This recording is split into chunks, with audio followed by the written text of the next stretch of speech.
Hello मुलांनो, आपण मागच्या तासाला राष्ट्रीय सभेची स्थापना आणि ती स्थापना म्हणजे राष्ट्रीय सभा स्थापन होण्यामागची कारणं हा भाग समजून घेतलाय.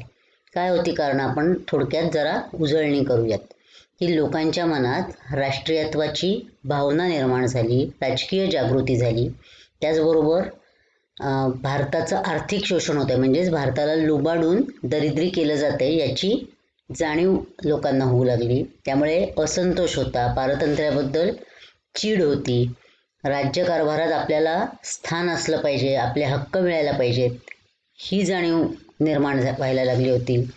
शिक्षणाद्वारे लोकांमध्ये जागृती व्हायला लागली होती. या सगळ्या घटना या काळात घडलेल्या आपण पाहिल्या. आणि हे सारं कशाच्या मार्फत होत होतं की विविध सामाजिक राजकीय संस्था स्थापन केल्या जात होत्या, वृत्तपत्रातनं लोकजागृती होत होती, शिक्षण संस्था निर्माण केल्या जात होत्या, बरोबर. आणि या राष्ट्रीय सभेच्या स्थापनेमागे ब्रिटिश अधिकारी ॲलन ह्यूम हा कोण होता आणि त्याचा पण सहभाग कसा होता हे आपण काल पाहिलं. तर हा सगळा भाग तुम्ही काल वाचला असेल. मी सांगितलं होतं की तुम्ही वाचून ठेवा. आणि त्याचबरोबर आपण राष्ट्रीय सभेची जी उद्दिष्ट होती ती पण पाहिली. तसंच राष्ट्रीय सभेचे जे नेते होते त्यांचा हेतू आणि उद्देश जरी एक असला तरी त्यांच्यात दोन गट होते आणि ते भिन्न विचारसरणी त्यांची होती हे पण आपण पाहिलं. की कार्य जरी तो हेतू एक आहे तरी ते कोणत्या पद्धतीने साध्य करायचं याच्या संदर्भात त्यांच्यात मतभेद होते. कुठले दोन गट आपण पाहिले की मवाळ गट. म्हणजे आपण असं पाहिलं होतं की त्यांची विचारसरणी कशी होती की कायद्याच्या चौकटीत राहून सरकारला अर्ज विनंत्या करून निवेदनं द्यायची किंवा शिष्टमंडळं त्यांच्यापर्यंत नेऊन चर्चा करायच्या किंवा आपल्या मागण्या त्यांच्या समोर ठेवायच्या. असा संयमी मार्ग ज्यांचा होता ते म्हणजे मवाळ गट. आणि जहाल नेत्यांचं म्हणणं काय होतं की फक्त हे अशा अर्ज विनंत्या करून काही उपयोग नाही, तर राज्यकर्त्यांना विरोध केला पाहिजे, त्यांची अडवणूक केली पाहिजे आणि त्यासाठी संघर्ष केला पाहिजे. आणि मग जर संघर्ष करायचा तर जनतेचा सहभाग हवा आणि म्हणून मग लोकजागृती हवी, चळवळी केल्या पाहिजेत आणि लोकांचा स्वाभिमान जागृत केला पाहिजे, त्यांच्यात ऐक्य निर्माण केलं पाहिजे. आणि मग समाज हा उत्सवप्रिय असतो, हो की नाही. म्हणजे त्याला त्या निमित्ताने तो एकत्र येत असतो आणि म्हणून त्यांनी सार्वजनिक उत्सव सुरू केले. म्हणजे गणपती महाराष्ट्रात टिळकांनी सुरू केलं आपल्याला माहिती. शिवजयंती उत्सव सुरू केला की इतिहासातून लोकांनी स्फूर्ती घ्यावी म्हणून.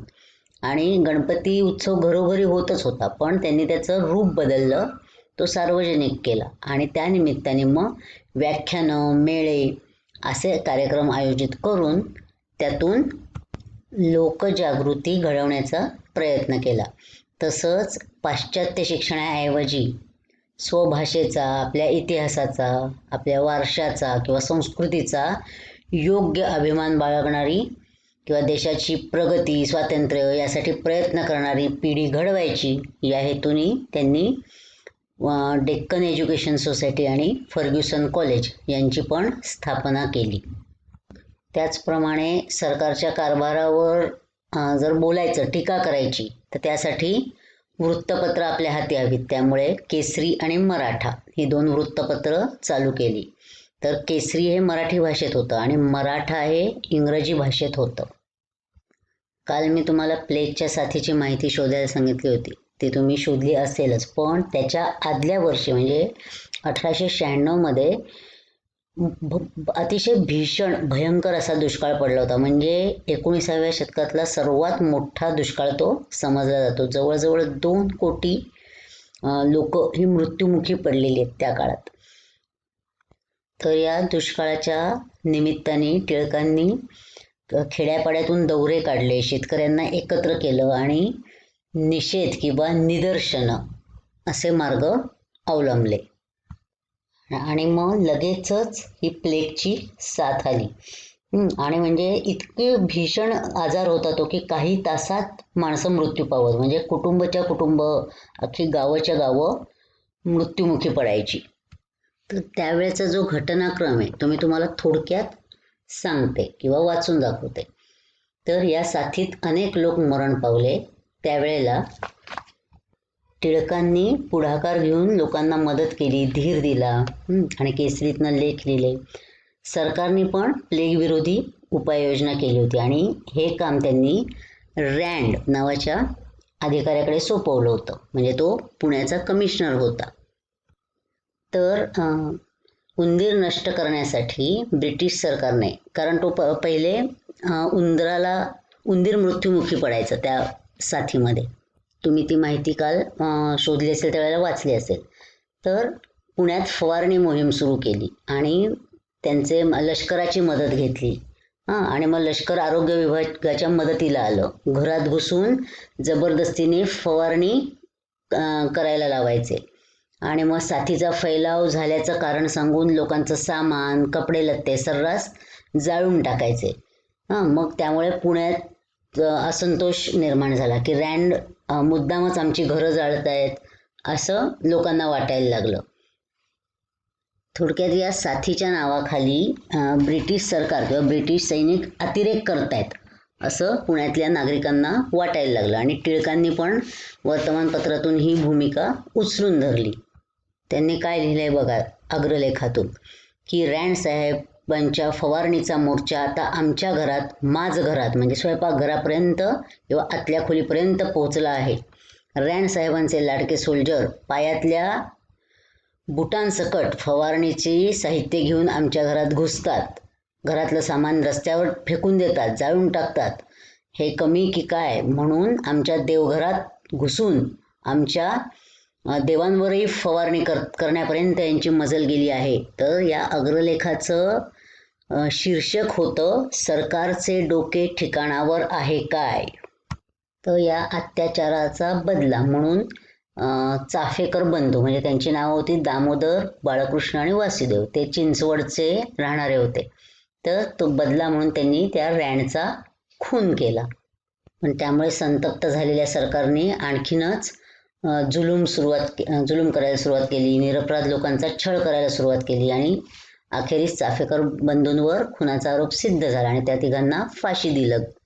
पण टिळकांनी जी म्हणजे त्यांच्या वृत्तपत्रातनं जी भूमिका घेतली होती आणि मी म्हटलं तसं सरकारचं डोकं ठिकाणावर आहे का, आणि अजून एक की राज्य करणं म्हणजे सूड उगवणं नव्हे असे खरमरीत जळजळीत लेख लिहिले आणि म्हणून राजद्रोहाच्या आरोपाखाली त्यांना सरकारने अटक केली. तर रँडच्या खुनाशी काही त्यांना संबंध जोडता आला नाही कारण तसे काही पुरावे मिळाले नाहीत. पण राजद्रोह केल्याच्या खटल्यात त्यांना 1.5 वर्ष सक्त मजुरीची शिक्षा ठोठावली म्हणजे शिक्षा केली आणि मग नंतर 11 महिने तुरुंगवास भोगल्यावर त्यांची सुटका केली सरकारने. आता राष्ट्रीय सभेचा प्रभाव वाढताना दिसू लागला आणि सर्व भारतीयांमध्ये एकत्वाची भावना रुजतीये हे ब्रिटिशांच्या लक्षात आलं आणि त्यांना हे बिलकुल नको होतं कारण हिंदू मुसलमानांचं ऐक्य झालं तर त्यांचं साम्राज्य धोक्यात येणार होतं. त्यामुळे काही झालं तरी त्यांच्यात दुही माजवायची हे त्यांचं धोरण होतं. थोडक्यात त्यांच्यातल्या मतभेदांना आणखीन खतपाणी घालायचं आणि त्यांना आपापसातच झुंजवत ठेवायचं, त्यांच्यात एकी होऊ द्यायची नाही. या धोरणाला म्हणतात फोडा आणि राज्य करा. तर त्यावेळेला व्हॉइसरॉय होता लॉर्ड कर्झन. त्यांनी बंगाल प्रांताची फाळणी करून हिंदू आणि मुसलमान या समाजामध्ये कायमचं भांडण पेटवायचं असं ठरवलं आणि त्यामुळे त्यांनी बंगालच्या फाळणीची योजना जाहीर केली आणि त्याच्यासाठी त्यांनी कारण काय दिलं की तो प्रांत फार मोठा आहे तर राज्यकारभार करणं सोयीचं जात नाही, तर राज्यकारभार सोयीचा व्हावा म्हणूनसाठी फाळणी करणार. पण प्रत्यक्षात त्याचा हेतू हा धार्मिक पायावर या राष्ट्रीय चळवळीत फूट पडायची हा होता. असं का, तर त्या भागात म्हणजे पूर्व बंगाल आणि आसाम या भागात मुस्लिम बहुसंख्य होते आणि या पश्चिम बंगालमध्ये हिंदूंची संख्या जास्त होती. पूर्व बंगाल म्हणजे आत्ताचा बांगलादेश. पण त्याचा जो उद्देश होता की पाठबळ कमी करावं, पण नेमकं म्हणून त्यांनी ती फाळणी केली. पण त्याच्या अपेक्षेपेक्षा अगदी उलटं घडलं की फाळणीमुळे सर्व बंगाली जनतेमध्ये ऐक्याची भावना निर्माण झाली आणि लोक खवळून उठले आणि त्यांनी फाळणीला तीव्र विरोध केला.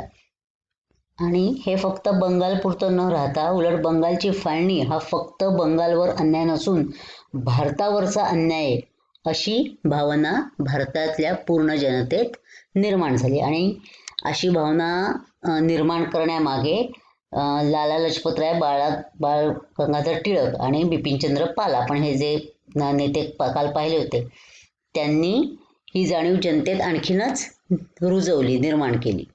आणि मग देशभरात या फाळणीला विरोध करणारी आंदोलनं चालू झाली. त्याला म्हणतात वंगभंग चळवळ.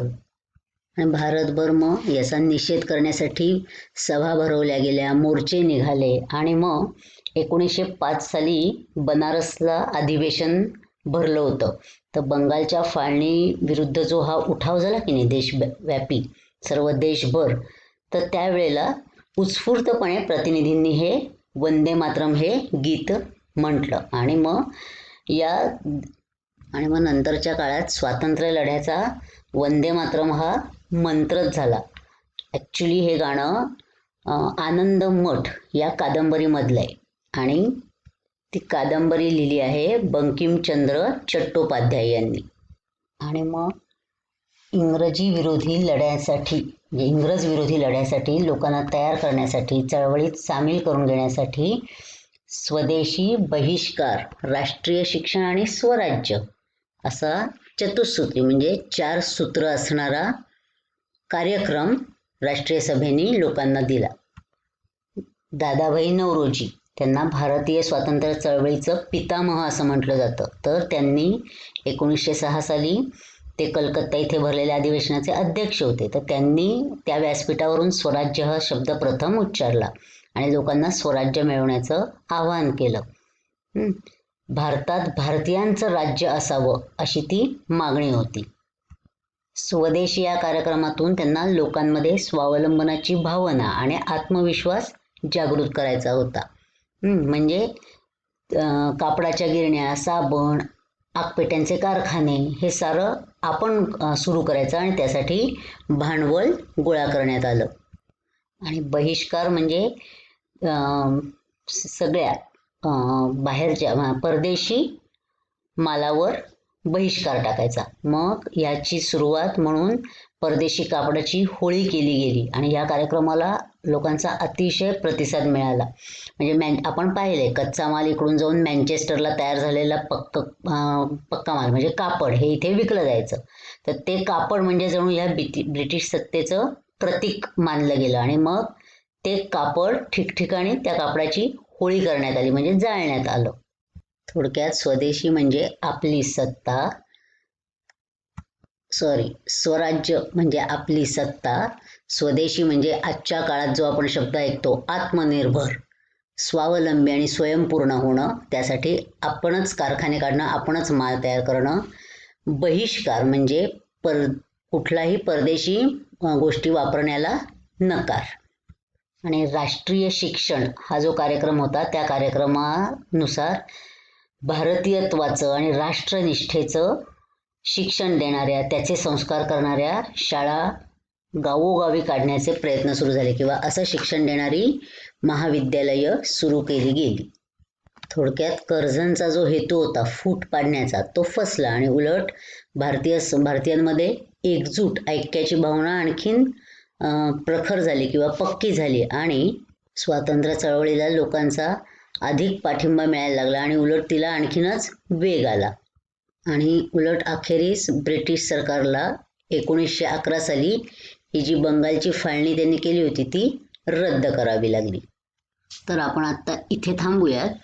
धड्याचा जो पुढचा भाग आहे तो आपण पुढच्या वेळेला पाहूयात. पण तोपर्यंत तुम्ही हा जो झालेला जिथपर्यंत झालाय तो धडा वाचायचा आहे आणि स्वाध्यायातला प्रश्न 1, 3 आणि 4 2 सोडून द्यायचा आहे. 1, 3 आणि 4 हे वहीत सोडवून पूर्ण करायचे आहेत, कारण आपण आत्तापर्यंत शिकलो त्या भागावरच ते आधारित आहेत.